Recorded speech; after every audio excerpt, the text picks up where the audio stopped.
Depuis quelques années, et de manière un peu plus intensive depuis les 2 dernières années, on entend parler d'un mystérieux troisième homme de la PNL. Vous savez que les fondateurs officiels de la PNL, c'est Richard Bandler et John Grinder. Et on entend de plus en plus parler d'un troisième homme qui serait en fait, et qui se revendique comme étant le troisième cofondateur de la PNL. Alors peut-être que vous avez déjà entendu son nom c'est Frank Pucelik. Alors Frank Pucelik, c'est intéressant parce qu'en fait, il était avec Bandler dès le début dans l'organisation des fameux groupes de pratique de Gestalt que Bandler avait mis sur pied à l'université de Santa Cruz au début des années 1970. En fait, il les a mis sur pied avec Frank Pucelik qui avait déjà étudié la Gestalt avant et c'est eux deux ensemble qui finalement ont monté les premiers groupes pour modéliser, vous le savez, Virginia Satir, ils ont modélisé Fritz Perls.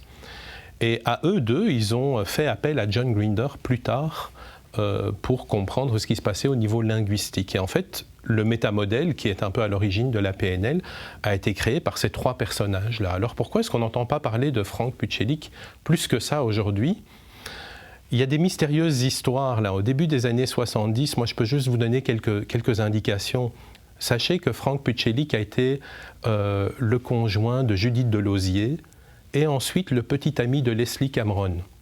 Judith Delosier qui est devenue la femme de John Grinder, Leslie Cameron qui est devenue la femme de Richard Bandler. Donc vous voyez un petit peu ce qui se passait là dans la dynamique, toutes sortes de triangles possibles et imaginables. Et c'est à un moment donné Richard Bandler qui a demandé à Frank Pucelik de quitter le groupe. On ne sait pas vraiment pourquoi, mais on peut le supposer faire ce qu'on appelle en PNL de la lecture de pensée.